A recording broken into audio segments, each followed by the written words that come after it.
Hey guys, welcome to this really, I think, interesting episode dealing with intertextualities between the Kiely Rodni case and the Fuentes case. We're going to kick off with the footage, which is from the Fresno County Sheriff's Office. We're going to look at some photos and we're going to look at some footage. Let's start with the footage.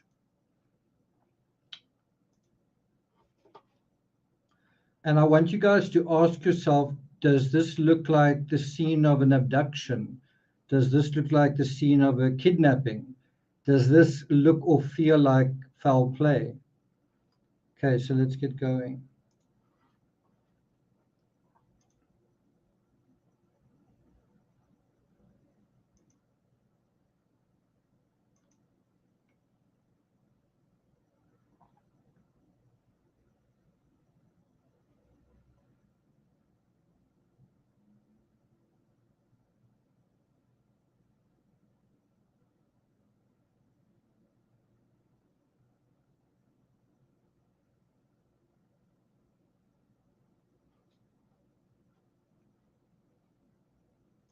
So if you look at this particular shot, that is the road running along the top there, right? And it looks like the vehicle sort of went straight into this ravine. It's been described as a cliff. I wouldn't really describe it as a cliff. I describe it as a steep embankment or a ravine.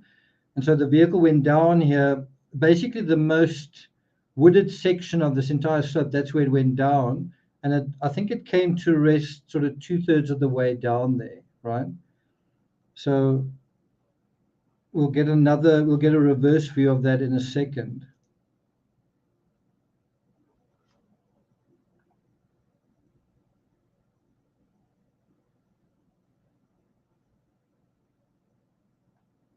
You'll see the color here starts to distort slightly. So I think that is the vehicle over there. It could also be slightly higher up, but it looks like it's over there, which shows it seemed to come down along a path, something like that.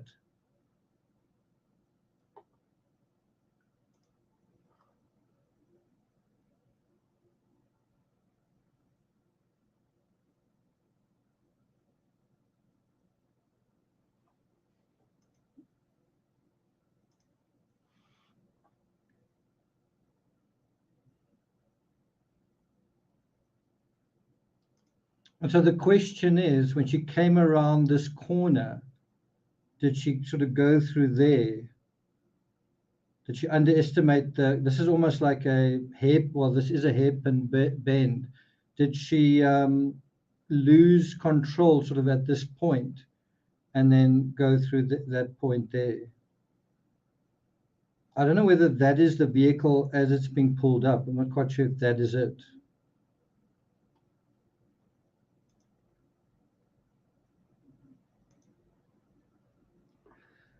Okay.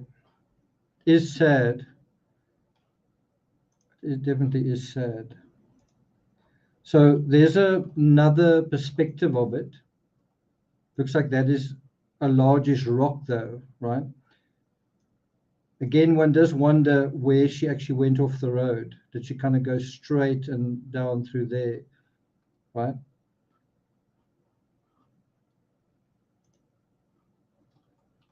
Again, this gives you a perspective. There's the water, and there was a ping that they thought it could actually be in the water, and AWP actually went to the site and searched the water. Look at this incredible distance from the edge of the water to all the way where the vehicle was actually found, right?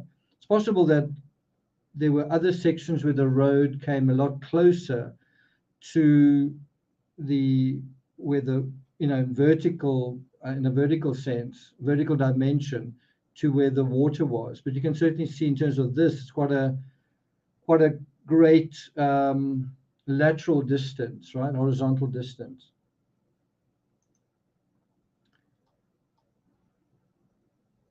So what's been quite amazing is how the family have praised the police, and anyway, we're going to deal with some of the similarities and dissimilarities in a moment.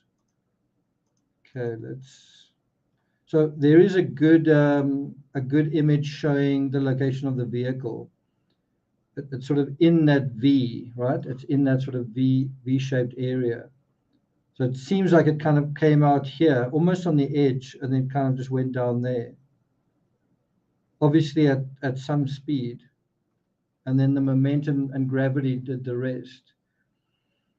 How fast do you think she was going? I think she was going at, sort of the speed, close to the speed limit, but at night underestimated. I think she was probably going 2 or 3 times the speed Kiely was going, if not more. Okay, yeah, the road does need a guardrail, definitely does need a guardrail. Okay, so these are some additional images. So this gives you an idea just exactly where it is, right? That's the search area. We're going to deal with other maps that show it in more detail, but what I want to highlight here is, can you see how windy this road is? And where the road is kind of at its windiest, which is that point there, that's where the accident happened. If you think about it, if you take this whole snaking road, that's the windiest section. Do you agree? That's the most hairpin section, certainly in this particular area, right? Now let's have a look at that same section at night. So let's have a look at this image. So if you really want to get a sense of it at night, you would really want to look at that. And you can almost imagine, come now. Timmy, you really smell. Sorry, I'm not going to put you on my lap. He definitely needs a bit of a shave. So yeah, you can imagine how she was following this curve, but then didn't expect it to keep curving. And this little section over here would suggest that there's kind of a mountainside here, not that it was going to drop on the other side. Does that make sense? The fact that there's a little piece of mountainside poking out there, you might think, well, that's sort of where I'm going. You wouldn't really expect it to poke out on the other side. Let's just do that. Let's have a look at, can you see there's a piece of mountainside there, but it's a very small mountainside and then it falls away again. So let's have a look at this again. Can you see there's a piece of mountainside? So you wouldn't have expected, if you were driving, you wouldn't have expected the road to curve back almost on itself and that to be there. You would have expected the road to kind of go like that, because this is kind of a false mountainside. It's a small little piece poking out of nowhere. You wouldn't have expected something poking out here to fall away, as severely as it does here. So let's watch this one more time.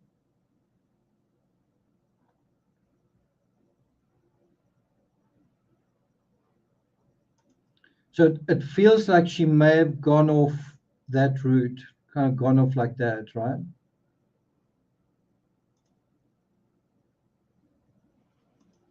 And then the vehicle went down to some point over here.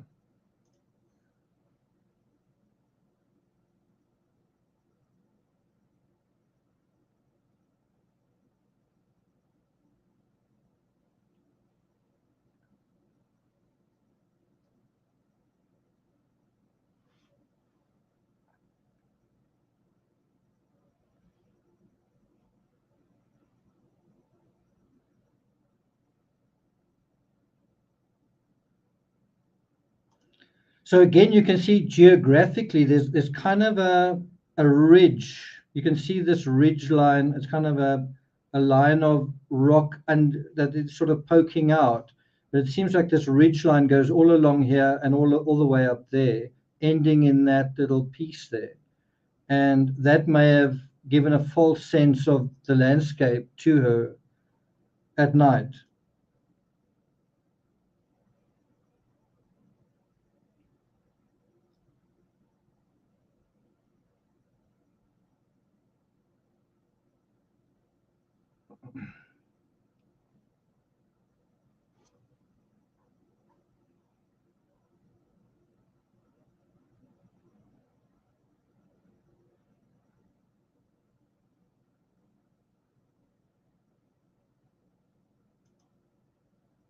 So you can imagine if all of this wasn't here, if this section here wasn't here, you could imagine that she would have think, wow, she may have thought, wow, I'm riding on the edge here.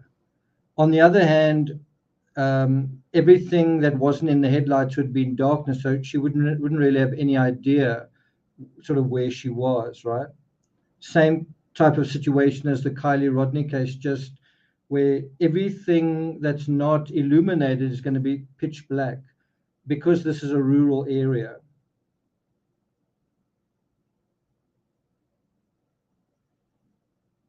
Very steep bend, that very steep, very sharp bend. There's also quite a steep slope down there, it looks like. And of course, with the Uber couple, there wasn't even an extremely steep slope there, but there was enough of a slope for that to be lethal in that case, right? So I want to show you another image or two. This is where the vehicle is actually found, and it is in quite a state. The vehicle is very battered. It's very deformed. There's a zoomed out image. It's hard to actually make out the type of vehicle based on what you're seeing there, right?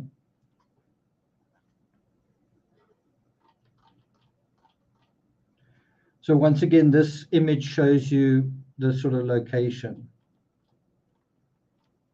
relative to the road. There's the car, looks like it went in this sort of, that sort of route down, right? And I suppose there was a possibility that if there were big enough trees and if she wasn't driving that fast, that some of the vegetation, the vehicle could have caught, floated essentially, or got caught on some of the vegetation higher up. Obviously, that didn't happen.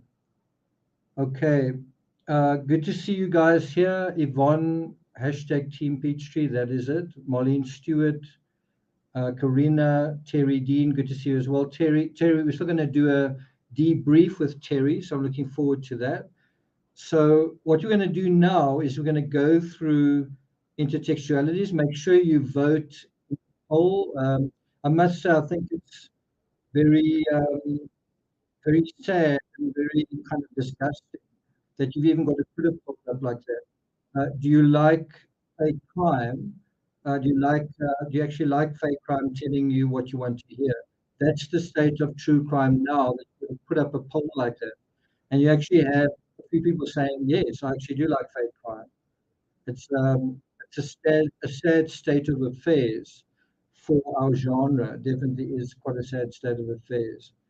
Okay, so we're gonna kind of get into the intertextualities now. You will never hear, well, I don't think you will ever hear a, another channel, another creator, anyone else in true crime talking about intertextualities. The reason for that is it's a true crime rocket scienceism. It's a term that I invented, although the word exists, intertextuality. The proper way of referring to it is true crime intertextuality. And so in terms of this, it's the intertextuality between the Fuentes case and the Rodney case. What part of the fabric of the one case, what part of that sort of texture of the one case fits into the other case, right? And what do you learn from that? What do you learn from those matching intertextualities, right? Okay, so Blitzkrieg says, "Oh my God, I just tuned in a few minutes ago and just now learning from this live that Jolissa Fuentes was found." Yeah, I'm not sure if I'm pronouncing her name right, so I prefer to say her surname. Is it Jolissa? Is it Jolissa or Jolissa? It really was hidden in that spot, yeah. So it's in a way very unlucky for some of these victims that they end up succumbing in these natural sort of idiosyncrasies in the landscape, isn't it?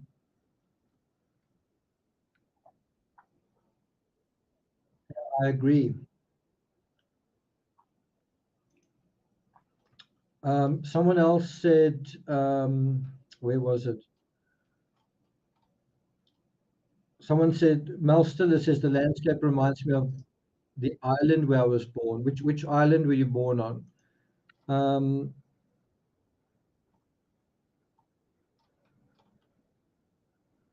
so Leah Sampson says, in reference to the poll, the creators who sensationalize turn me off cases.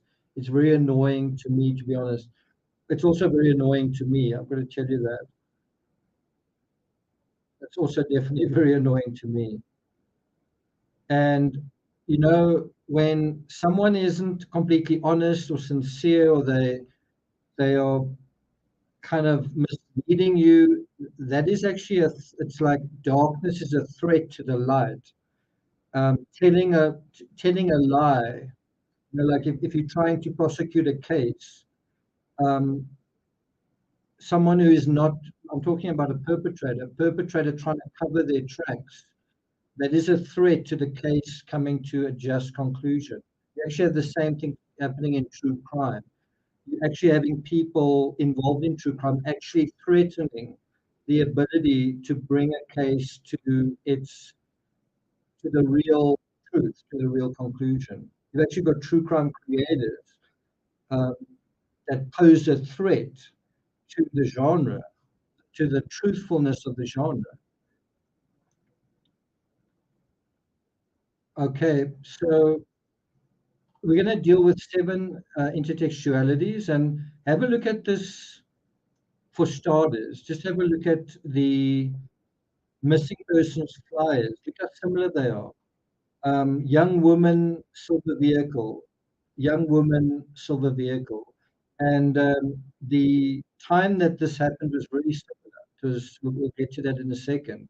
But I'm just saying, in a very broad way, it's kind of very, very similar cases. And AWP were involved in both of them. They were both California cases and not that far from one another. In terms of time, very close to one another as well. So let's start with that. 28 hours, roughly, about 28 hours after 16-year-old Kiely Rodni disappeared, and that was early on August 6th, which was a Saturday morning. 22-year-old Jolissa Fuentes also disappeared, right? Basically a day later, right? It took just over 2 weeks to find Kiely, around about 16 days. It took more than 2 months to find Jolissa. Some of the intertextualities between the Rodney case and the Fuentes case are actually chilling, quite startling, quite surprising. Now, as I say, have a look at these flyers. The missing persons flyers both included, as I say, a silver vehicle, a young female driver, a disappearance in California. So it wasn't just this, it was that both these drivers and their vehicles disappeared. They were gone. No one could find them for a day, then 2 days, then 5 days, then a week, then 2 weeks, and so on. So just to be explicit, the one disappearance which was in the area of Truckee, and the other one in the area of sort of Fresno at Selma. They were separated by 380 miles, right? What was also quite weird was there was proximity to water in both cases, and they both occurred in a rural area, right? So now we're going to deal one by one with the seven startling intertextualities, right? And the first one is this one, partying during the final hours. Like Kylie, immediately prior to her disappearance, Jolissa attended a party. Unlike Kylie, Jolissa's party was with people she hardly knew. Sorry, people she mostly knew, family And unlike Kiely, people knew that she left the party because she went to her grandmother's home to grab cash and a bag. I don't know if her grandmother would have been awake at that time. But anyway, from there, she went to an Arco gas station in Selma, California. See if I can bring up an image of that gas station. There it is. So she went to this Arco gas station, and there was a AM FM. Something I learned. I didn't know that there's a store called AM FM, but convenience store that is. Oh, there it says it over there. You can see it over there. AM FM, sorry, AM PM. She went to a convenience store and I guess bought something to eat or to drink or whatever. And so, in the run up to the disappearance, in both cases, the party would play an important role in the disappearance of both young women. So, in the fabric of both cases, in other words, intertextually, the party in Kiely's case was an important precursor, and the party in Jolissa Fuentes' case was also an important precursor, but they were slightly different. In Kylie's case, the party immediately preceded what happened, whereas in Jolissa's case, it was sort of it was part of what was going on. It delayed her sleep, but it wasn't like immediately prior. So you can already see there's a slight difference there. If drinking was involved, it would have a far bigger effect in Kylie's case than in Jolissa Fuentes' case, right? David says, wow, $4 gas in California. I remember those days. Isn't it $4.79? Okay. So now we go into the next one, which I always find very interesting, is the last photo. So now we're going to go on to the second intertextuality, last photos. So let me bring that up. These are respectively the last photos of Kiely and Jolissa.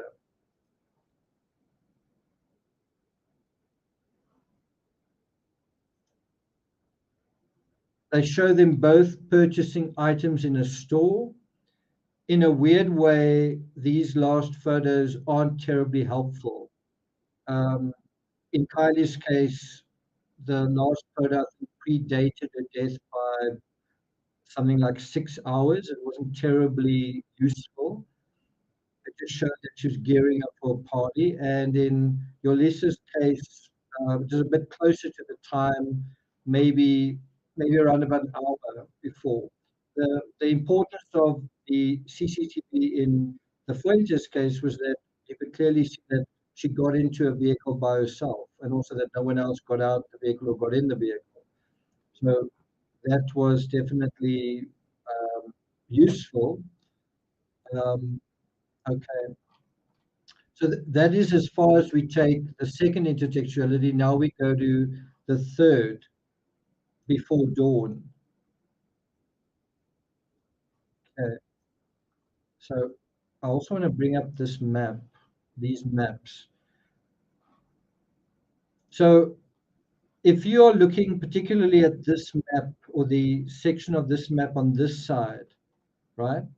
If you're looking at that map and you kind of confused, well, that's exactly how law enforcement feel. They're looking at a map and they're like, well, where the heck do you start looking? Right? I don't actually know whether her plan was to camp somewhere. I don't know if the family knew that she's going to a particular location. I don't know whether that was established in the narrative. I do know that she's going to an area where a friend of hers had died. I also don't know the exact location of that, but it was in kind of a rural area. Now, if you do look at this map, based on what we already know, based on this video, we know that there's this hairpin bend there, right? So, I mean, obviously, it's easy to say in hindsight, but if you look in hindsight, where is a hairpin bend? It looks like it could be there. Do you agree? It looks like that is the spot. That is very close to the water as well, relatively close. So I'm just saying it. That looks like the spot. If it is the spot, I don't know. Maybe it is, maybe it isn't. But that does look like the right spot, doesn't it? I'm just saying, if you were law enforcement and you confronted with this map and a ping, you're not really going to know where to start because you're not going to know the terrain, right? And the same applied with the Kiely Rodni case. If you're not from the area, these maps are going to be pretty bland and not really informative, right? You're not really going to get a sense of the subtleties of the landscape from this sort of thing. You're going to get a better sense by driving it yourself, by going there yourself, as Terry Dean has just done. Bonnie Howell, good to see you here. Bonnie from Florida. I hope things are going okay with you in Florida. Bonnie says, I can't believe people actually think that gas station screenshot was photoshopped. Yeah, that is kind of crazy. I didn't even know that. Okay, so we are now dealing with the before dawn aspect. Let me bring that up again. Now it's easy to say, yes, of course it happened before dawn. It's not a big deal. Actually, it is a big deal, and so a big deal that many people underestimated. So, in general terms, both incidents occurred in the dark and late at night. In Kylie's case, the incident actually occurred relatively early in the evening at about 12:33, 34. But, that is not early in the evening. That's not sort of midway through the evening. It's not 10 o'clock at night. It's kind of pretty late at night. Whereas Jolissa died shortly before 5 a.m. That's like very late in terms of, not going to sleep, right? She was 6 years older, and you could imagine that in that sense, maybe she was more used to sleep deprivation, but ultimately she wasn't. So let me bring up another image here. Um, these are just a couple of additional images. Can you see it says there, it was found under a 400-foot cliff. I wouldn't call it a cliff, I'd call it a ravine. Um, it says here, police believe fatigue caused Fuentes to drive off the road and crash. Do you guys agree with that assessment? Do you think that that's true? Do you think she was just tired?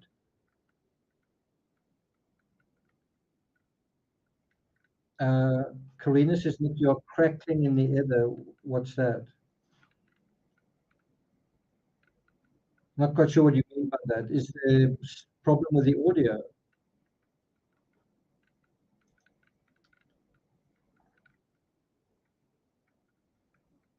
Okay. Yeah, so let me just, I'm going to take this off and just do it again and just see, share screen. Yeah, I thought I had my system audio on, but I don't. Okay. You were breaking up. I wonder why that is. Is the audio okay?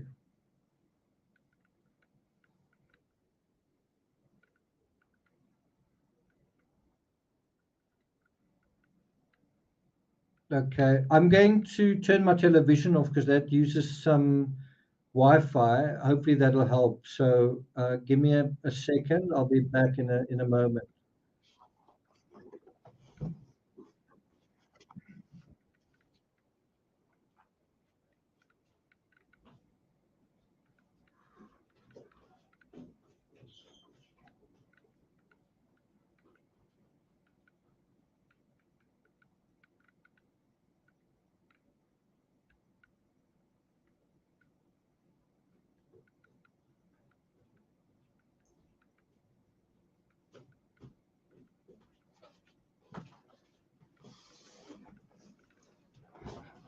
Okay, let's also do this. If I mute this, it might work.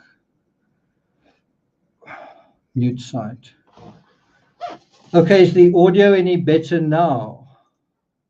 Is the audio better?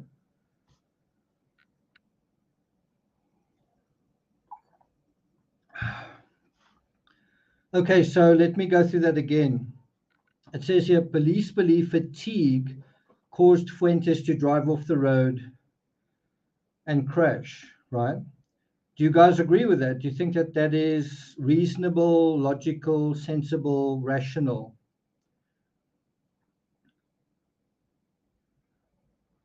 Glad that that's sorted out. Do you agree that it probably was fatigue that caused this crash? Paddy says those hours from 1 a.m. through till I think you mean dawn are the hardest times to not drive fatigued. Even with years of experience of driving in the mountains, you can still come a cropper. So I remember very clearly. I mean, this happened maybe easily 25 years ago. I remember I was driving late at night and driving quite fast because I was trying to get where I needed to go. And I went on a hairpin that I didn't expect to keep doing that, to keep turning. And somehow I survived. I remember it very clearly. I know what car I was driving. I was driving a light blue Ford Escort. And I just totally underestimated the curve of the road. And I somehow adapted to it. My reflexes kicked in at the last moment, and I came around, and I kind of felt like, wow, you came this close to. If you had just been a little more relaxed, and if your reaction had been just that much longer, I would have just gone off the edge. I remember thinking that. I know where I was. I was driving sort of in the Transkei area. I know what vehicle I was in. That was my Jolissa Fuentes moment, definitely. So sometimes you are put in these situations and you are unlucky, and sometimes you're in these situations and you definitely are lucky, right? But you can also make your own luck. Don't drive at certain times, right? It's hard to say. If you're 22 years old, I don't know if you are. I don't know if you can say you're an experienced driver. Babette Dutoy says living in Cape Town and having a few mountain passes close by would say it's easy to drive over the edge at night if you are driving a little fast and slightly tired. Babette, I don't know if you know, when you enter Hart Bay at the bottom, there's a section where a lot of cars do one final overtake. That's been a place where I've come very close as well to because I drove that road very often. I don't know if you know where I'm talking about. It's the bottom of Hart Bay, coming down Constantia Neck. As you just before you enter Hart Bay, that's a very dangerous section because the road kind of goes up and down slightly, but it straightens out, and a lot of cars take one last chance to overtake another car. And if you mistime it or another car's coming really fast, it's not a good idea. So, there's another image of the vehicle and nighttime conditions.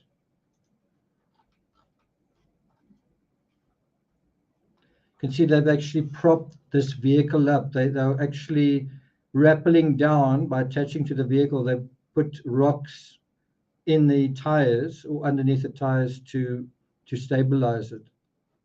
Anyway, that's the search area. Okay, so all of this happened before dawn. Let's bring that image back up of the map. Where is it? There it is. Okay. So in Kiely's case, intoxication and disorientation while driving unmarked, tricky dirt roads around an irregularly shaped reservoir. Look how irregularly shaped that is, right? Look how irregularly shaped this reservoir is, especially this part here. But the whole thing is it's not a symmetrical kind of shape. All of this was a significant factor. You actually can hear Terry talking to the camp host in the last video I put up, where they say even driving in the day, sometimes they got quite disorientated when they take those little off roads. So we don't know what Kiely's sleeping habits were on the nights prior to the incident. So sleep deprivation could have played a role. I believe intoxication played the biggest role. In Jolissa's case, being sleep deprived and fatigued while driving windy rural roads was likely the crucial factor. You guys agree with that? So it's not just someone driving and they go off the road. It's being extremely tired and the roads being extremely windy. It's those two factors. They sort of aggravate one another. So let's go over here. So I think this happened around about there, right? But it's a lot of windy roads, windy, and in a way, she's kind of getting the sense that yeah, I know it's windy, but she didn't realize it's this windy at this point, right? So you're driving and it's windy and you're kind of getting used to it, like someone driving on a dirt road where you're like, yeah, this is a dirt road, it's a bit bumpy, I don't really need to pay attention too much. Actually, you do. You're going to get a very big bump very soon, pay attention. You're going to get a very sharp turn very soon, pay attention, right? So I'm just trying to say, in the same way that the dirt road here could have sent a lot of little signals that you kind of tune out because you know you're on a dirt road, where Kiely really needed to be paying attention to that dirt road. Have you been on this dirt road before? Do you know where you are on this dirt road, right? Can you see there's a grassy verge on this dirt road? You shouldn't be here. You shouldn't be driving here. This is the wrong place. You lost. You're in the wrong place. But if you sort of bumping around and you're not really paying attention, you're not going to notice that. The same here, if you've got a lot of windy roads, when there's another wind, you're going to think, oh, this is just another windy road. Oh, no, this is actually the sharpest turn of all of them. And there's a consequence to that, right? Look over here. There you can see how sharp that turn is. Again, it's the sharpest turn along this whole route. That's the sharpest area. Okay.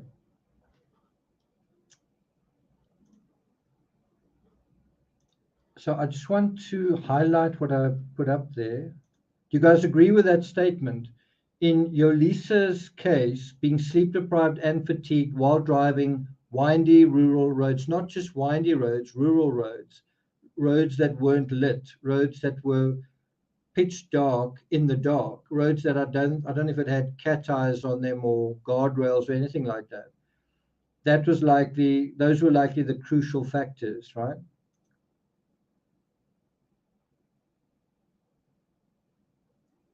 Marlene says roads winding back and forth, going up and down and tilting left and right, a regular roller coaster ride. Yeah. Okay, that brings us now to, so we're going to talk a little bit more about it being dark. And this is, I found this really interesting. This was the moon phase during the Rodni incident, right? So you can see that the moon sets at around about midnight. Can you see that? Let's move it over there. The moon sets around about midnight. Okay. So that is August the 6th. Sorry, August, yeah, basically August 5th going into August 6th, right? So let me give you the stats here. In both cases, in the Rodni case and the Fuentes case, the moon had set.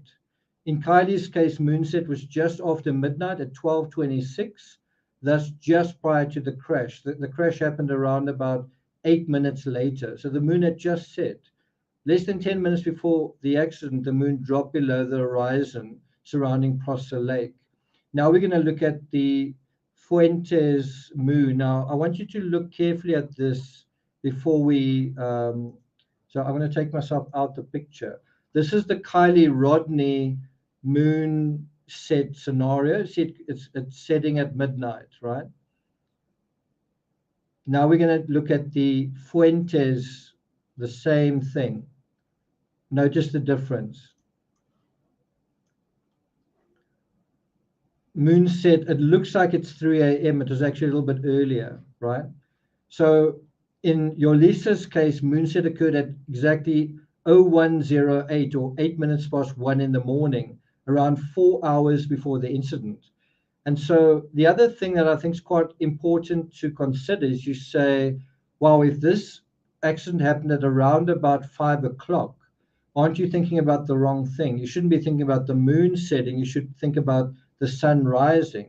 And the answer is that, do you guys know what time the sun rose at that time? It was actually 6 minutes past 6, I believe, on that particular day. Sorry, 9 minutes past 6. So the sun rose about an hour after this incident actually occurred. That is often the hardest time to be on the road, that darkest time just before the day, where the dawn is about to start, but it hasn't cracked yet. Do you know what I mean? So let's bring up this image now.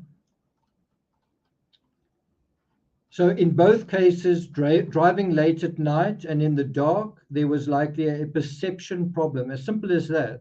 I can't see. I'm driving, but I can't really see where I'm going. Perhaps also a depth perception problem. And that depth perception failure was due to the terrain being very dark, also due to fatigue, and also possibly due to cognitive impairment. Does that make sense? So that brings us to the fourth of the 7 intertextualities. Let me bring that up. Victim and vehicle disappeared. So in both cases, victim and vehicle disappeared. They were both young women, both silver vehicles, both in California, and with kind of within a day of one another, right? So this was always the biggest clue that foul play could be ruled out, as we saw with a Uber couple who disappeared at around 11 p.m. on August 6th. When people and a car disappear at the same time, it's often because they have died in the vehicle. So let me put that down. This is something to bear in mind in future. When someone disappears and a vehicle disappears, it's often because someone has died in the vehicle. And think about the Casey Anthony case. A vehicle disappeared and someone also died, and it seemed like someone died in the vehicle or were dead in a vehicle. Does that make sense? It's quite an interesting analogy, isn't it? Yvonne says depth perception problems are a serious hazard. They actually say, this is really interesting, they say more accidents occur in cloudy conditions than when it's actually raining. Can you believe that? So in other words, the clouds can interfere with visibility, but can also interfere with depth perception. More accidents actually happen during cloudy conditions than rain. Who would have thought? Possibly also people overestimate or underestimate how dangerous cloudy conditions are, whereas they rightly take precautions when it's raining. It's like, oh, it's raining, let's be careful. If it's cloudy, nothing's really changed, right? So we're going to deal with some stats in a moment in terms of that. So this brings up another quite interesting thing, sudden radio silence. I actually want to deal with this part. I don't know whether it's true that the FBI have Kiely's phone, but I wouldn't be surprised. But it is an important question. But this was another aspect that was very intertextual between both cases, was the phones just stopped doing anything. The phones didn't move, the phones didn't turn on, the phones didn't send messages, receive messages, there was no social media activity. That was a serious, that indicated, besides the person in the vehicle disappearing, the phone going silent indicated something serious is wrong. So generally in true crime, when a phone goes silent, it's often a symptom that something serious has happened. When social media also goes silent and remains silent, it's an early clue that something has changed. And we knew that with Shanann Watts because she was always on social media. And somebody thought, wow, is something wrong? And something was wrong.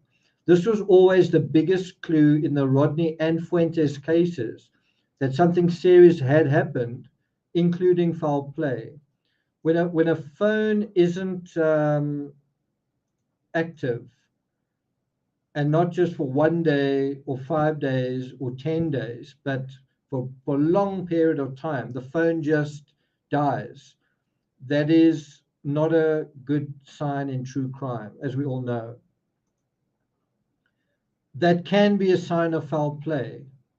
It can also be a sign just that something serious has happened. Okay, so when a phone goes missing, it's a serious problem suggesting a cover-up. I'm saying when the phone, you can't find the phone. So a question that does come up right now is, could they find Jolissa's phone? Also, did they find Kiely's phone? It's just an important question that needs to be answered.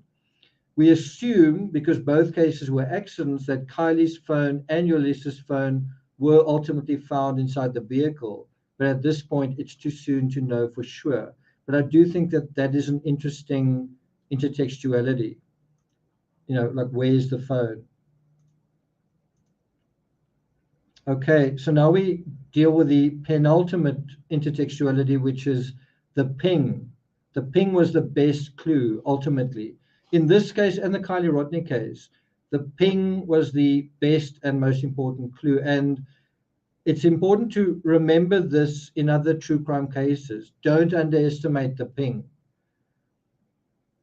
right? So let me bring up, let me just bring up this bit of information. I'm going to just make myself a bit smaller. Okay.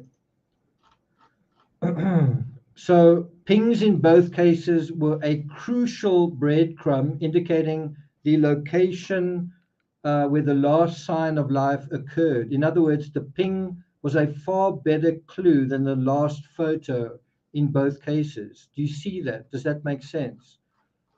So let me bring that up again.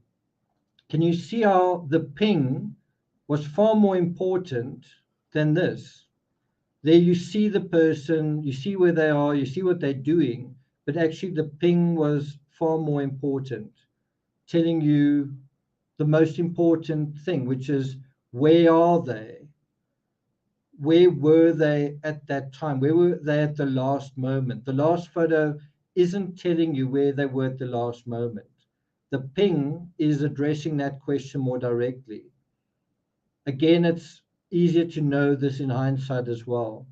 Yeah, that's it.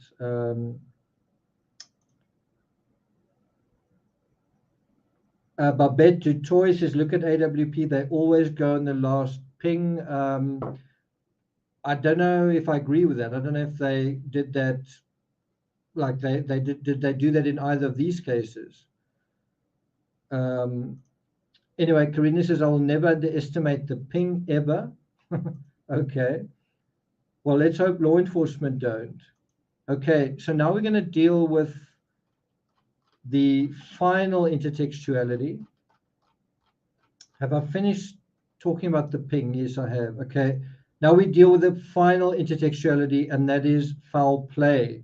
Foul play came up in both of these cases. The narrative of foul play came up in both of these cases. Both the Rodni case and the Fuentes case were quickly thought to involve criminal activity. Both became part of a criminal investigation where the word abduction came up. Adventures with Purpose was involved in both searches, and in both cases, AWP strongly pushed the narrative of foul play in both these cases. So there you can actually see murder, abduction, kidnapped, kidnapped again, right? And then you also see this sort of thing. Kiely, Rodni, latest updates. Who abducted Jolissa, right? So in both cases, AWP used the strongest possible terms to suggest some sort of criminal event. In Kiely's case, murder was placed in all caps, while in the Fuentes case, the word kidnapped in all caps was used twice. All three videos referring to these cases strongly suggested foul play, but also provided a question mark. Where did I put up that particular image? There it is. Can you see question mark, question mark, question mark, question mark, right? And so you had acolytes that followed their lead, and then you had videos like that. Who abducted Jolissa? In short, we saw two cases pushed hard as foul play narratives when both turned out to be accidents, right? And now I want to play that video just one more time. I just want to play this again and ask you guys what you think. Again, does this look like foul play? This is the scene of the accident. How, if you said, I still think this can be foul play, how do you think you would sort of make that happen? How would you argue the foul play narrative given the location here? Would you argue that someone pushed her off the road? Would you argue that someone put a rock in the road? Would you argue that someone shot her tire? Would you argue that maybe she had money in her vehicle and someone followed her all the way from the... all I'm asking is, you want the foul play narrative to be the foul play narrative no matter what. So how are you going to back that up? So a couple of things you could come up with is someone followed her all the way from the gas station and maybe wanted gas money. So at this point, he pushed her off the road and then maybe stole his cell phone so that he could get some money for that. Is that how you would maybe keep that narrative going? But when you look at this footage, do any of those narratives really make sense compared to she was tired and she left the road? And if you read a story saying 22-year-old was tired and drove off the road, would you really spend a lot of time thinking about it or paying attention to it? If you heard that she was kidnapped, would you say, oh, I'm going to click on this video, I wonder who the suspects are? Looks like someone who abducted her. Who are the suspects here? Could it be, who was her boyfriend at the time? Who was at the party? Oh, it was family members. Was it a sort of a suspicious uncle, right? Compare all of that intrigue to, I think she's really tired and I think she went off the road. Is there much more to talk about in a scenario like that?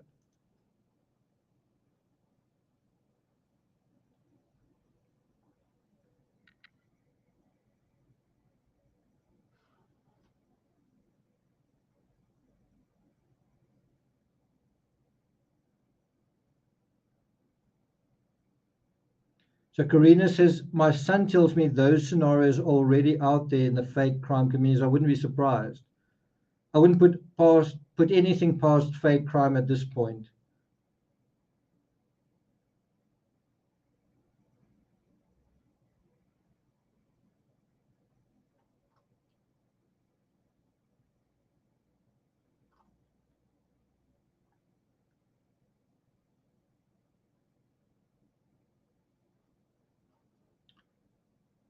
So Janelle says something about different cases completely. Oh, Janelle says, don't compare these cases. They're totally different. But I am comparing them, and I've compared them in 7 specific areas. And the comparisons are exact. Last photo, and so on. So how can you say don't compare it when there are these comparisons? If you want to talk about the differences between these cases, we can definitely talk about that. I'm going to get to that in a moment. So, yeah, as I said, the foul play narrative was pushed hard in both of these cases, and it doesn't look like that's the case in either of these cases. So those are the key intertextualities in a nutshell, but we're going to look at some additional similarities as well. Both vehicles, just think about this in a very simple way. Both vehicles went over something steep. Both vehicles, I suppose you could say left the road. You could even say went straight off a road and then went down a very steep slope, right? You could also say both vehicles went down a steep slope at night. You could also say both vehicles went down a steep slope at night and there's no one else around. Jolissa's vehicle went off a very steep slope and plunged 400 feet down a ravine. As I say, some people refer to it as a cliff. To me, a cliff is a kind of a near vertical face. That to me wasn't really vertical. If you look at this image, that to me is not a cliff. That's a steep slope. That's how I see it. Do you guys agree? Also, if you look at this section here, that to me is a cliff. You know, it's kind of vertical. And you might say, why are you arguing about words? Well, because the details matter. That's kind of a steep slope and there's rock. That's more of a gradual slope, still steep, but it's definitely not a cliff. I wouldn't call that a cliff. Okay. So here are a couple of other images that maybe you haven't seen yet.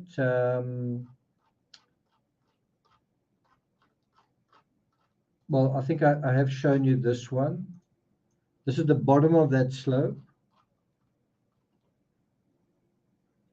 You can see the vehicle ended up being very well concealed. It was gray on gray and covered by brush as well. It ended up being, just by pure bad luck, being concealed really, really well. This is the opposite view. So I think the vehicle was somewhere around there, somewhere around that point. You can almost not even see the vehicles over there. And then just to come back to that image, that's so it's kind of in a ravine and it's also shaded. It's sort of out of the sun, certainly from that angle. Okay. Okay, so let's continue.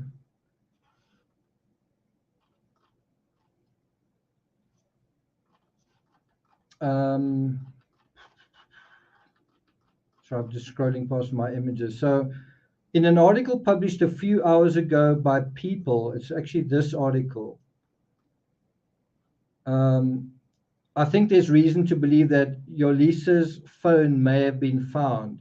There's an excerpt from the article that says, quote, remains that are also said to be Jolissa's were found, along with some of her, quote unquote, personal belongings, the FCSO added.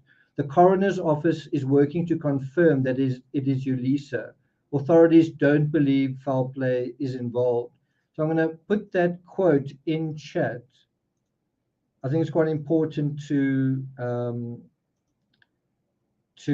sort of stress this.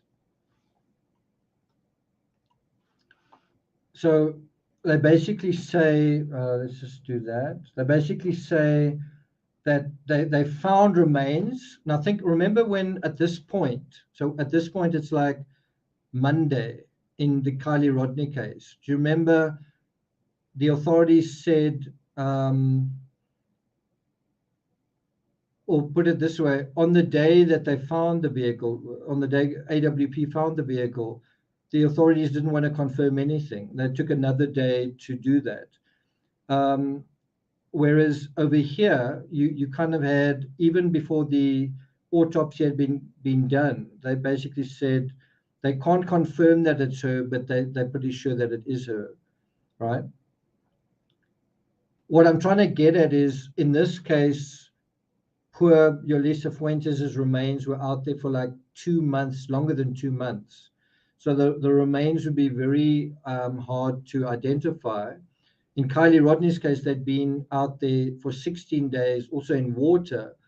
Hard to identify, but I wonder whether it would have been as hard to identify as in this case.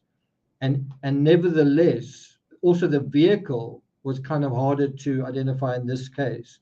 But what they did do is they found possessions inside the vehicle, and you kind of have a similar scenario of checker TV, finding things there.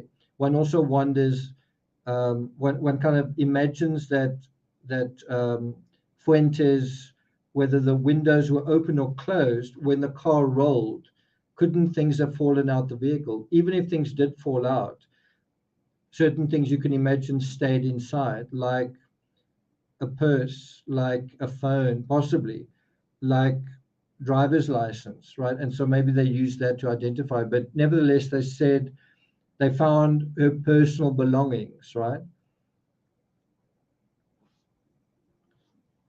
Okay. Okay, so obviously after 2 months, as I say, out in the elements, you can imagine the state of her remains. So I want to bring up this image. And look at the state of that car. So what we have here, it's just interesting to think about. Even prior to any autopsy, the human remains being associated with Jolissa because of an association to personal belongings and a silver vehicle. But already at this point, they're saying that they don't see it being foul play, like immediately. We also see that the authorities found Jolissa in this case on land, quite some distance from the lake below, and were fairly quick to announce what they had found.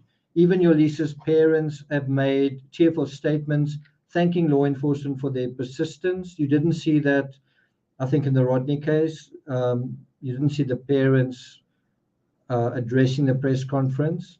In this case, they thanked law enforcement for their persistence, and also, all of this is happening prior to the autopsy result coming out. Now, I think it raises an interesting question. Why in the one case, and I know what many of you are going to say, why in the one case do law enforcement not say, we found Kiely, we don't believe foul play is involved, whereas in the other case, they find Jolissa Fuentes and they say, we don't think foul play is involved? What's the main difference between the one case and the other? What would you say? Would you say, well, because foul play was involved in the Kiely Rodni case, or, well, there's strong signs that foul play could have been involved in the Kiely Rodni case? Do you think that's the reason? Or do you think there's another reason? And so that's where you must look at the differences between the one case and the other case. What do you think the biggest difference was, just in a simple way, between the Fuentes case and the Rodni case, like the basic difference in both cases? So coy catches rats, so I missed the beginning. Now, I wouldn't say different alley departments. I wouldn't say that. I wouldn't say different protocols. Any other ideas? I really want to wrap this up so I can do something that I want to do. Okay, so let me go through this quickly. Think about what happened here. Finding the vehicle, finding where it was, and despite it being a criminal investigation, despite the fact that the investigation is ongoing, law enforcement easily and reasonably made the call that they don't believe foul play is involved. But you could, if you wanted to, you could. If you wanted to say, you know what, foul play, I think there was foul play involved. If you wanted to say it was still foul play before the autopsy results had been released, you could do that as well. You could maybe make a video with the words, "Where's Jolissa's phone?" in all caps, or "Did someone drive Jolissa off the road on purpose?" You could make that as well. But that didn't happen, or so far that hasn't happened, or if it has, I haven't seen it. And I'm sure many would want to listen to those stories, I just don't know if it would be very realistic. But I think there's some people who want to hear those stories. Could there be foul play here? And all of that would be social media trying to sensationalize the 22-year-old victim of a car accident. So basically, we've got a 22-year-old victim, and we want to of a car accident, and we want to sensationalize this. So let's think: how can we turn a car accident into something that we can get something out of? So let's think: what are the options? Was there a thunderstorm? Like, was there a flash of light? Were there hunters in the area? Maybe a hunter shot at a deer and the bullet ricocheted. Are there gangs in the area? I think that was actually something that came up. People said, this person looks a certain way. Were there gangs there? You know, is that what's kind of going on here? You had the same thing with Kiely Rodni. She's a young woman. Is there sex trafficking kind of thing? That was kind of how they thought. How can we kind of manufacture this into foul play, right? So that's something that I guess you could do. Okay, so in other words, you can fill the vacuum of little information with speculation or with foul play. And there was a vacuum and very few leads, just as there was in the Rodni case. So if you think about what happens, someone disappears, the phone disappears, the car disappears, the person disappears. What you're going to do with that vacuum? Well, let's fill it up with ideas. Let's speculate. Could it be this or could it be that? Right? Let's speculate. And so if you wanted to make this a foul play thing, I suppose you could, right? So according to this article by ABC 30, this is a quote from the article. Let me just do that. We picked her up on camera after that. However, we're not going to relinquish that information as we have to consider all avenues. So whenever law enforcement say we can't give that information, oh, that means it's foul play. The reason that they're not giving that information, that means it's foul play. Was it foul play in this case? So wherever you've got a sort of a vacuum of information, let's fill that vacuum with ghosts and goblins. Let's make it dark and let's add intrigue. Let's think about a crime story. Let's use our knowledge of Hollywood and try and fictionalize join the dots with fiction. Let's think about all the possible circumstances that this could be. Do you think that's helpful to the family? The family's trying to find someone who may be alive or may not be, where someone else is going, let's think about scenarios. So in the article, they said, right now, there's nothing that is insinuating foul play, but we don't have much information. So what do you think social media does with that?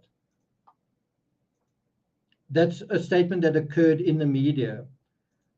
They said, nothing is insinuating foul play. We don't have any clues.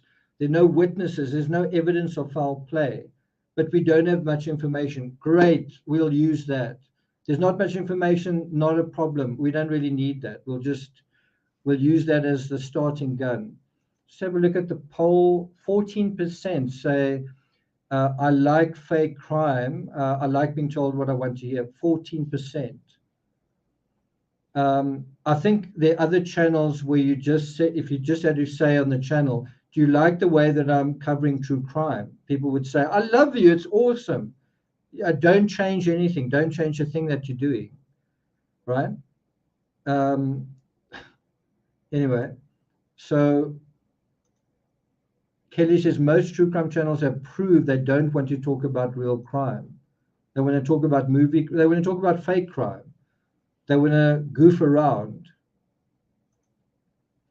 No. We are doing this seriously. Okay, well, what you're going to do in the next case? Oh, okay. The Selma Police Department has partnered with the Fresno Sheriff's Office. That was another thing that was quite interesting in the Fuentes case, how two police departments merged, right? a bigger department and a smaller department merged, and the reason for that was in order to sort of bring resources into the investigation. The problem in a situation like this is you need investigators, you need local expertise, you need local investigators that know the terrain.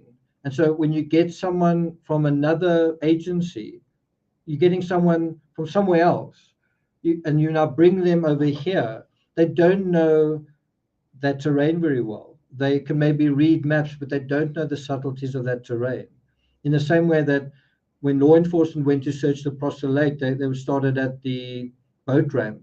They didn't actually know, based on that, didn't seem to know where the party actually was, right? Okay, so the other thing that's interesting, that's a difference here, is that unlike the Rodni case, the police actually emerged as heroes in this case. The police are the heroes in the Fuentes case. And it's quite interesting hearing social media, the same social media that hated on law enforcement in Truckee, now saying, well done, law enforcement, good job. And I want to bring up a comment related to that, if I can. By the way, look at this image. It says, Selma police say Jolissa Fuentes' phone was pinged near Pine Flat and Avocado Lake. Volunteer divers with Adventures with Purpose will search the area on Thursday. That was the 24th of August. So again, can you see that doesn't really look like a cliff. I wouldn't call that a cliff. Okay. So interestingly, in both the Rodni and Fuentes cases, you had small law enforcement agencies teaming up with others and basically merging their resources because incidents had occurred in a rural setting and local alley were under-resourced. This obviously made it more difficult and complicated in the sense that agencies from outside an area were involved in a search over landscapes that they were even more unfamiliar with, when the crucial skill to solving both cases. So in terms of this case, the crucial skill was local knowledge of the landscape, right? So what we knew from the final footage from the gas station basically held up in the Fuentes case. Do I have that footage? Do I have that gas station? Where is it? So I don't want to really show this right now. Okay, let me just see if I can find it quickly over here. I just want to quickly go back to the gas station.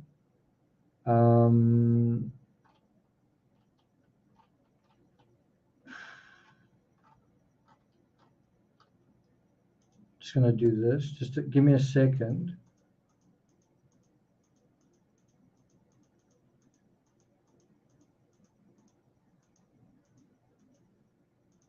There it is. So that's kind of the final footage of Jolissa Fuentes sort of getting out of vehicle. Looks like the windows are closed, and going to the AM/PM, right? But it does look like this footage held up. She put in gas, I think. I'm not sure if she did, but she did drive out into the dark by herself. You could see that she got into the driver's side of the vehicle. And the cops had a footage of her driving off alone in a vehicle. And in a weird coincidence, we also had footage of Kiely driving off alone in her vehicle. Obviously not nearly as clear as this, but at a certain moment on a sharp turn, it seems like she wasn't concentrating and the vehicle flew into space. Now, just think about this. Imagine this vehicle is her vehicle. Can you guys see that? Imagine this vehicle is her vehicle and is going around over here, but it's in the dark. Imagine what that experience may have felt like. Now listen to the following words. What we know, even in the dark, Jolissa would have realized this and then awaited the horrible aftermath, the blinding, teeth-grinding smash and crush as the vehicle hit the slope and wouldn't stop, but kept rolling down. Like Kiely, Jolissa's vehicle was submerged under trees and brush, but nevertheless under a natural covering. Unlike Kiely, Jolissa likely died quickly. The family were also right to believe what they did and assume what they did in the sense of where she was headed and why. So family said, quote, they believe she may have driven out to a rural area east of Selma where there are orchards and vineyards because Jolissa used to spend time there to clear her head after one of her best friends died last year. They say Jolissa has not contacted anyone and has not picked up her phone since she was last seen, which is extremely unusual for her. So we've covered intertextualities. We're now going to cover a couple of differences.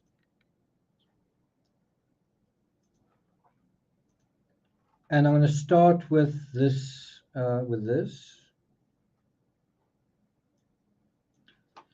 So what is the main difference between the Kiely Rodni case and the Jolissa Fuentes case? And also, why would law enforcement feel comfortable saying that they don't think it's foul play? Well, the big difference was that social media ignored this case, basically ignored the case.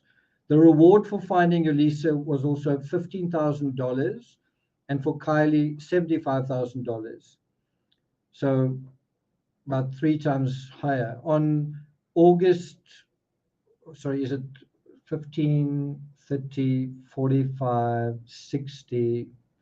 Yeah, it's quite a few times higher.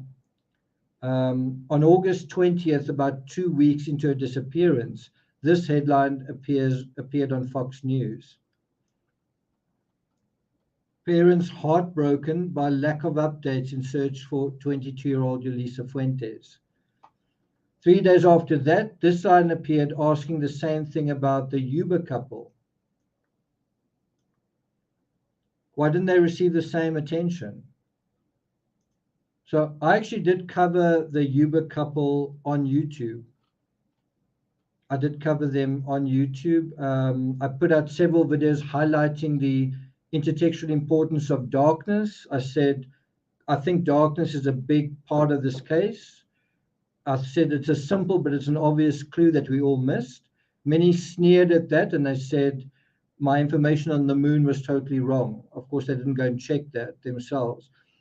I actually didn't deal with the Fuentes case, and don't laugh.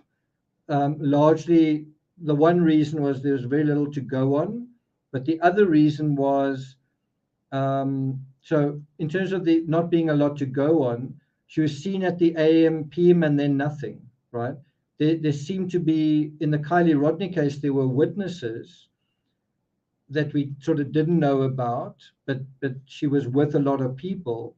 In this case, she went to an AM, PM, and there weren't really any witnesses. There was a CCTV, but there wasn't really anyone you could talk to, right? So that's the one thing. But as I say, don't laugh. The other reason I didn't deal with the Fuentes case was because AWP and their acolytes were doing that. I didn't want to go from the Kiely Rodni case and the nonsense surrounding it into the same nonsense in another case. I kind of was like, oh, they're going in that direction. Well, then I'll definitely not go in that direction. I didn't want to be part of another Kiely Rodni foul play social media circus, right? Of course, when AWP didn't find Jolissa, it seems like the acolytes lost interest as well. Oh, okay, so there's no story here, there's no money here, so we're not even going to continue. Jolissa's family was actively involved in social media, so this is from that. Jolissa's cousin in particular was a warrior on Twitter, a lot of tweets asking for help in the search for a cousin.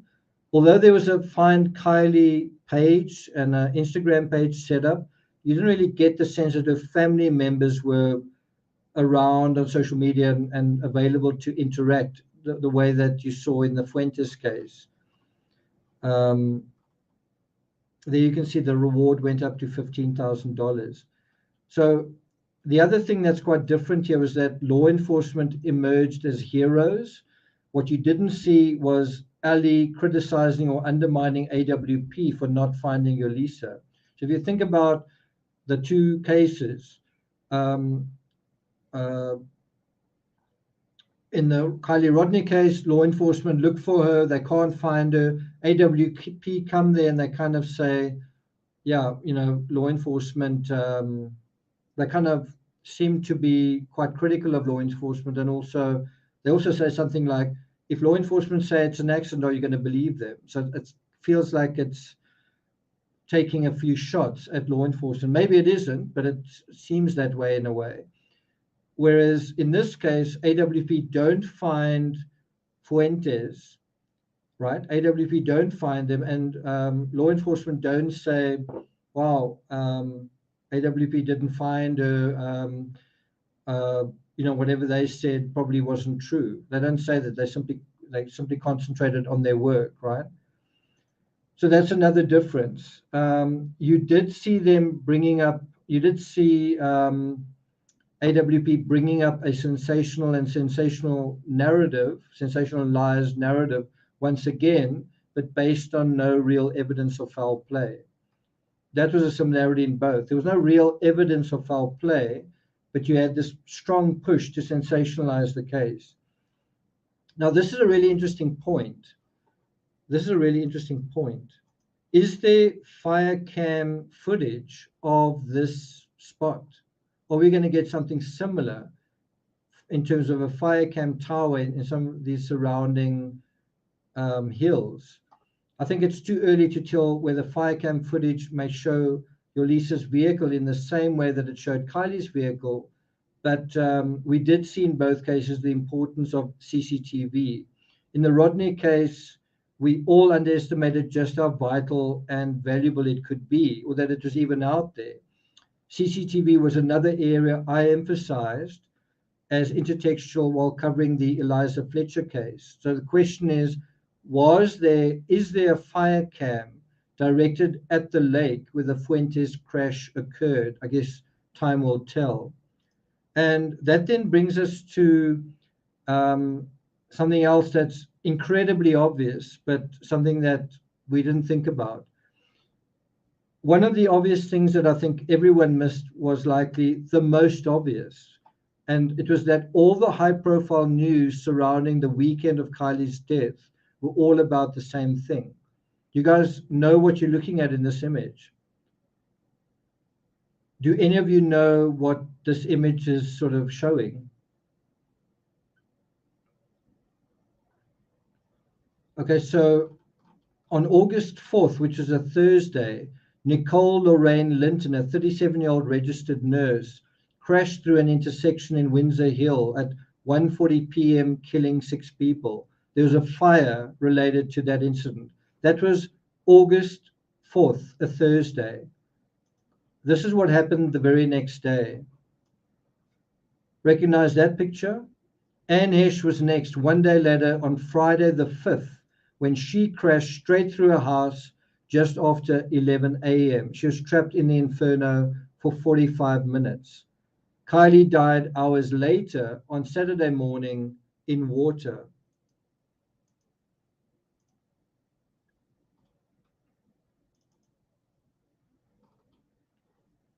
The Uber couple on Saturday night. Fuentes about 6 hours later on Sunday morning. All of these accidents involved cars and driving, and several involved driving too fast where the drivers were compromised in some way. Basically, the outcome of all these incidents conformed in some way to general accident statistics in America in summer during the holidays.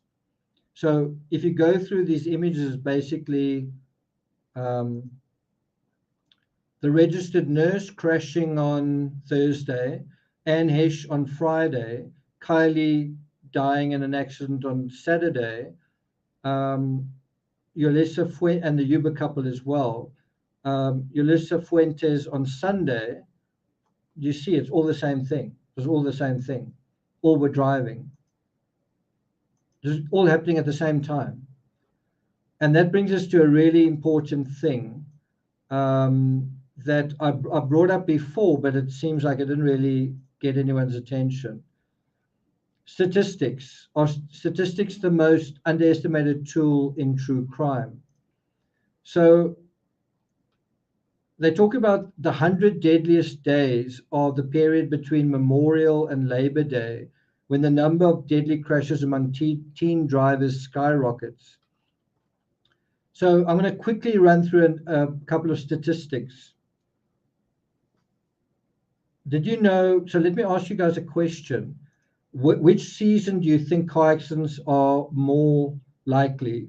Summer, winter, spring, or fall? When do you think you have the most car accidents in America? What season? Yeah, that's it. Okay. Oh, well.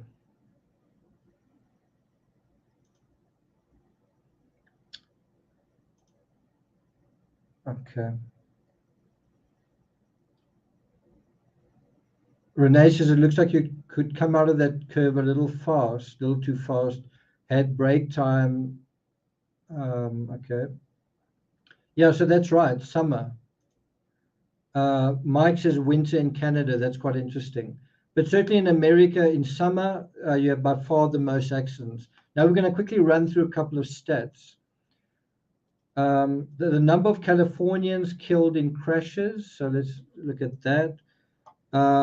Look how these stats are going up. That's 2010. Look how these numbers have been going up and up and up. It actually shot up something like 18%, I think, in 2020. The highest level. So this would be like totally off the charts here. We unfortunately don't have it yet, but you can see how the trend has been increasing. Okay. Number of people killed in accidents by age. So you can see 21 to 25, Jolissa was 22 years old. Look how high that is. And Kiely is 16 to 20. That's also very high. According to this, it's the third highest.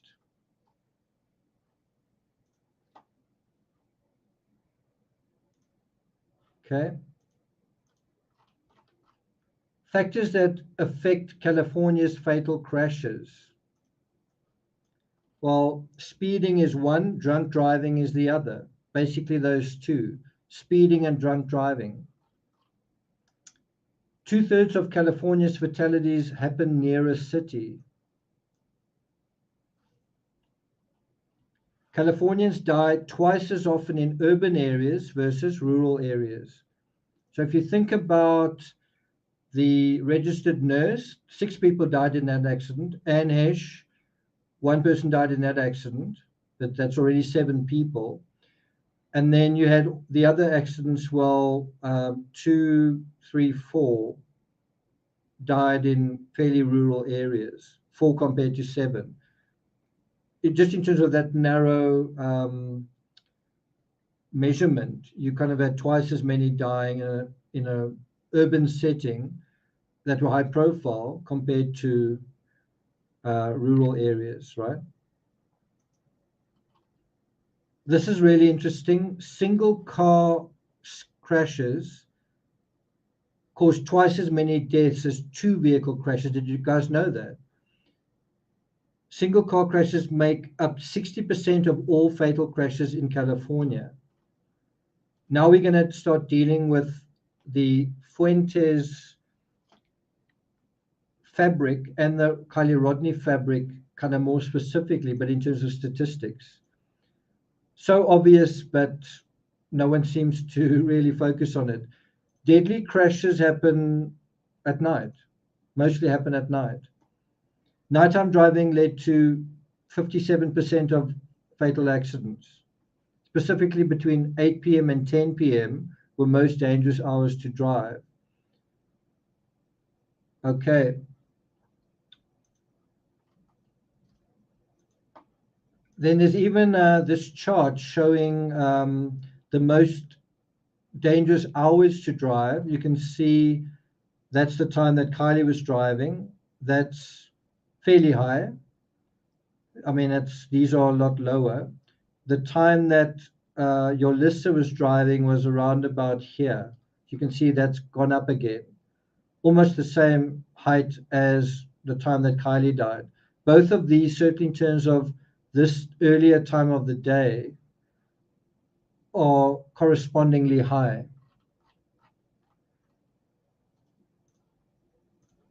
Let me ask you guys a question. Do you think weekdays are more dangerous than weekends? Do you think a Monday is more dangerous than a weekend? Do you think a Friday is more dangerous? Which day do you think is the most dangerous day to be driving?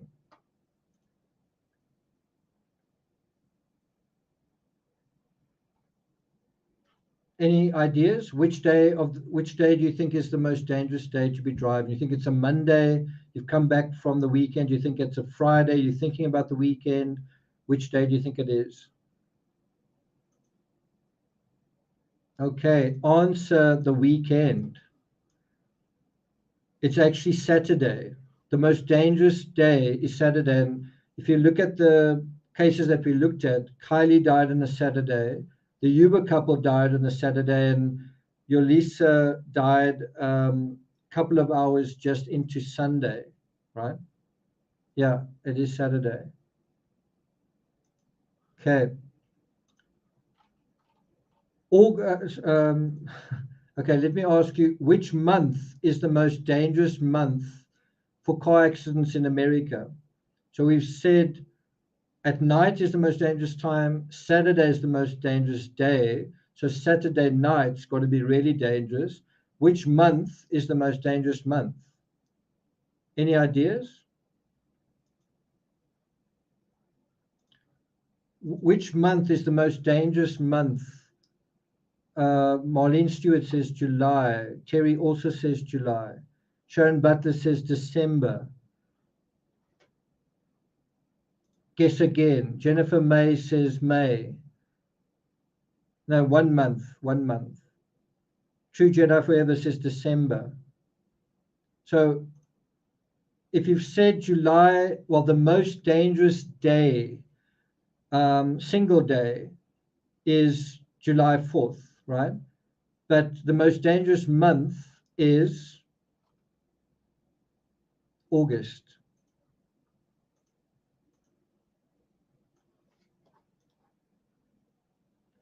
right? When did all of these accidents occur? Anne Hesh, the registered nurse, Kylie Rodney, Jolissa Fuentes, the Uber couple, when did they happen? All in August.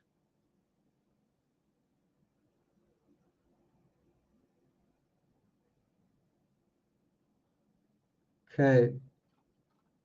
So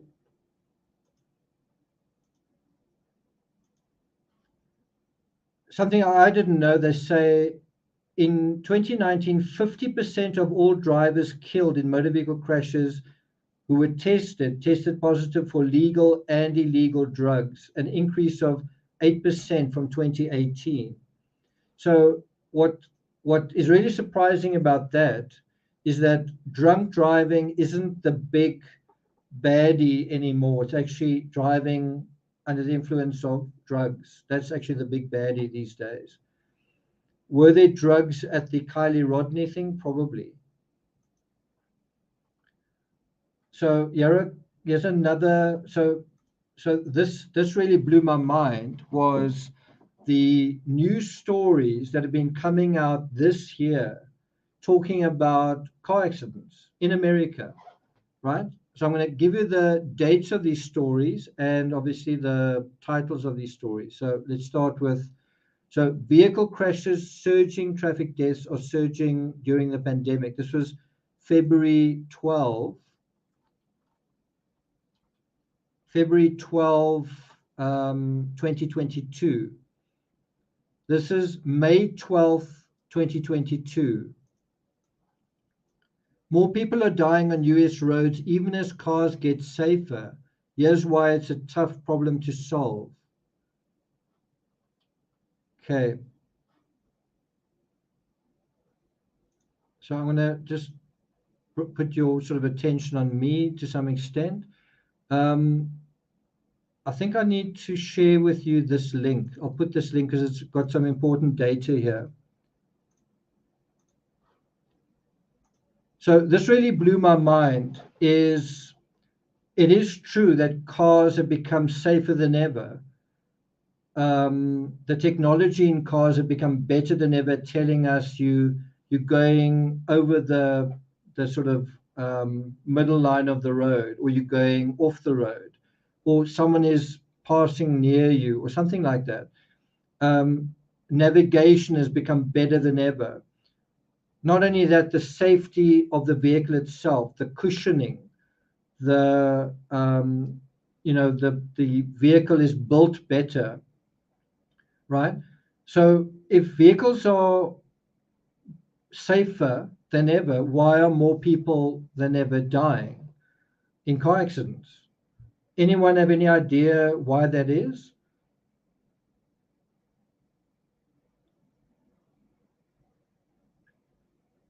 Sharon says something about everyone has gone berserk coming out of lockdown.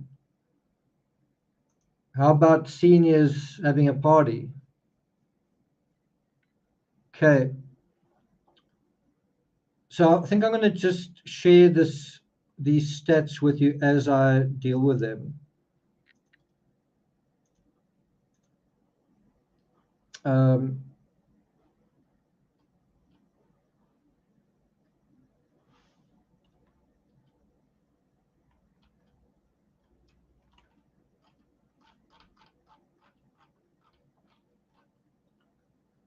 Okay. Someone says human error, infrastructure. No.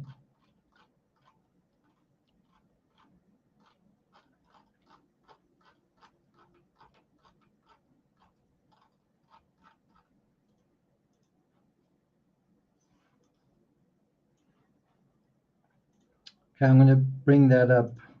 So just have a look at that image. Okay. In an estimated 42,915 people died in motor vehicle traffic crashes in 2021. 42,000, almost 43,000. A 10.5% increase from 2020 and an 18% increase from 2019, the highest rate since 2005, according to federal data. 10% up in the 1 year, 18% up in the next year. If you add that together, it's a 30% rise. It says new vehicle sales in the US today on sale are the safest and most advanced ever made, yet fatalities reach their highest level in 16 years. What's going on? Well, this is the answer in a nutshell. It's not more drivers, because those rises, the 18% occurred in 2021 when there were less vehicles on the road than ever. That was the year of the lockdown, when people couldn't go on holiday really. So yeah, that is it. Ambery says distractions, smartphones, in-car entertainment. Yeah. So you know what's actually happening? People don't want to be told how to drive, and people want what they want when they're driving. When they're driving, they want the drive experience that they want. They want to look on their phones when they're driving. They want to drive the way they want to drive, how they want to drive. They don't want the reality of driving. They want to kind of be a bit reckless. They kind of want to, it's the fake news of driving. They kind of want the experience that they want when they're driving. Like the experience of true crime, tell me what I want to hear. Also, when you're driving, I want to kind of have a narcissistic experience when I'm driving. I want to enjoy my driving. I want to drive as fast as I want to drive. I want to drive whenever I want to drive. I want to look at my phone when I'm driving. I don't want to really care too much about safety. I want to kind of just enjoy the driving experience. In other words, I want to drive the way I want to drive, just the same way with true crime. I want true crime to be what I want true crime to be. And so you're getting a lot of people dying because they're driving the way they want to drive, but it's extremely reckless and unsafe, and more people than ever are dying as a result of that. Marlene Stewart says it's the fairy tale of driving. I want to drive and look at my phone, and it's so easy. I can put it on cruise control. I don't really have to worry about driving. What can I worry about? I can kind of look at my phone when I'm driving. I can text and talk on the phone when I'm driving.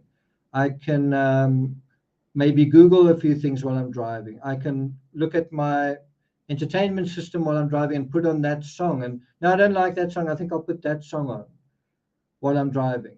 I want the experience that I want when I'm driving. When I listen to true crime, I want to be told what I want to hear. I want to be told that it's about that. That's really interesting. I don't want to be told, look at the road, um, focus on what's actually going on. I want to enjoy my experience. Yeah, that is a good intertextuality, and it applies to all of us. So the other thing is people tend to drive more recklessly in summer. So increased sales of trucks and SUVs are also part of what's going on. You've got more powerful vehicles on the road. They are capable of going higher speeds, and they're heavier vehicles. So I want to share this quote with you. It's from Michael Brooks, the acting executive director of the Center for Auto Safety, a consumer advocacy nonprofit. He said, "We have a conflicting culture in America around cars. People want these flashy, big ticket items, and we want to be able to do what we want in our cars. But at the same time, we're killing each other at a rate nearly higher than ever before, nearly higher than ever before. Something needs to be done." And this to me raises like a really important point. This to me raises a really important point.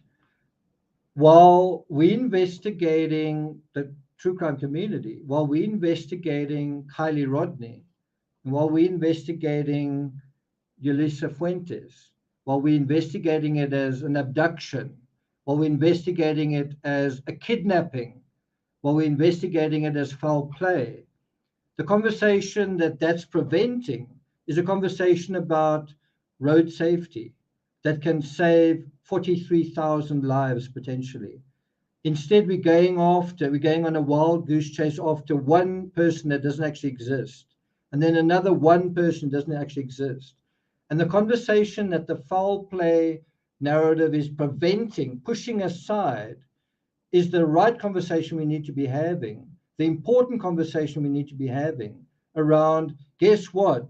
All of these car accidents happen in, the worst time for car accidents is August, on a Saturday, at night, at that time, etc., etc., etc. That conversation has been sidelined, suppressed, pushed away. The conversation we need to be having that's going to save lives and help people and help the community and also help you is this conversation, not the one of, could it be an abductor question mark? No, let's deal with road safety in summer in America exclamation mark. Things that we know are taking place, things that are getting worse year on year on year, things that can save your life. Why aren't we having that conversation? Why are we running after, I want to hear about an abductor. You know what you're not hearing about? Something that could save your life. That what actually happened with Kiely Rodni was someone who just wasn't concentrating enough and had an accident and died. The same thing could happen to you. I nearly died on Sunday because someone wasn't concentrating and nearly drove right across a traffic circle, smashed into a vehicle right next to me. There wasn't an abductor running around. It was someone not concentrating while they were driving.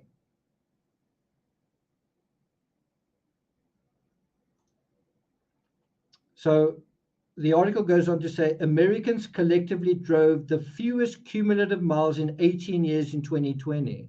So if you say, you know why this is happening? Because there are more cars on the road. It's as simple as that. Well, in 2020, when it went up 18%, it was a year when we had the fewest cumulative miles on the road. It was in the middle of the pandemic. So what's happening now isn't, it's more distracted, reckless driving, that more than anything else. And then also more cars on the road. That's also a factor. But the biggest factor by far is distracted driving, reckless driving, driving in the way that I want this music on. I want to call that person. I want to be called by that person. I want to take a selfie while I'm driving, whatever.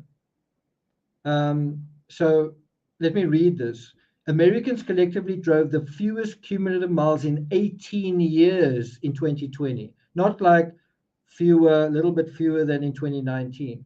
The fewest cumulative miles in 18 years, that's almost 20 years, when Corona lockdowns curtailed travel. Many assumed that those fewer miles would mean fewer accidents. It didn't. In fact, drivers were more careless, more reckless, and fatalities rose. And I wouldn't be surprised if the coronavirus thing had an impact on all of these accidents. The registered nurse, Anne Hesh, Kiely Rodni, Jolissa Fuentes. In other words, you are partying more than you normally do. You are taking bigger risks when you drive than you normally do. You are driving more fatigued than you normally do because you're partying more than you normally do. And all of that results in compromised cognition. Experts say to reverse the fatality trend, there needs to be a combination of regulatory and behavioral changes. So one of the ways to change this is for people to change their behavior, right? It's exactly the same thing with true crime. You say there's nonsense going on in true crime. We need people to change their behavior. Do you think they are going to? Do you think creators are going to? I don't think they are. Do you think the true crime community is going to change? I want to hear the story I want to hear. I want to hear the darkest story.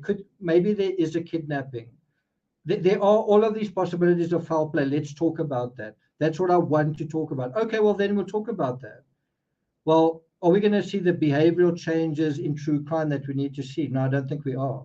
Are we going to see the behavioral changes on the road that we need to see? I don't think we are. So what's the consequence of that? People are going to die. People are going to die because they don't want to change, because they want what they want. And also the psychology of giving people what they want. I'm going to tell you what you want to hear. Well, that's not going to help you avoid a real situation that you might be in, because everything, I'll just get what I want. Do you think Jolissa Fuentes, when she went off that road, do you think that was what she wanted? Do you think when the car plunged off the edge into the dark, she thought, I don't want this. Like, I don't want to be in this situation. Well, now you are. You can't do anything about it now. You're in that situation, it's over. When Kiely was in that water, and I say this with compassion, struggling, trying to stay alive, ultimately drowning, I think there's a part of her saying, I don't want to be here. I don't want to be in this situation. But you are. You are now in the situation. When I was standing outside a pizza place and a vehicle was hurtling towards me, and I literally thought, I am going to die, I also kind of felt like I don't really want to be here, but I am. We are also in a situation. Are you going to deal with it, or do you want to keep hearing what you want to hear?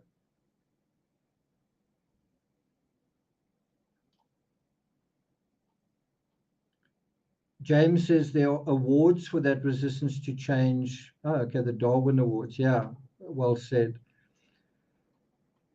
So to conclude, this particular article says it looks like a major component of rising fatalities is very behavioral, but that doesn't mean we can't stop it. We just have to be willing to.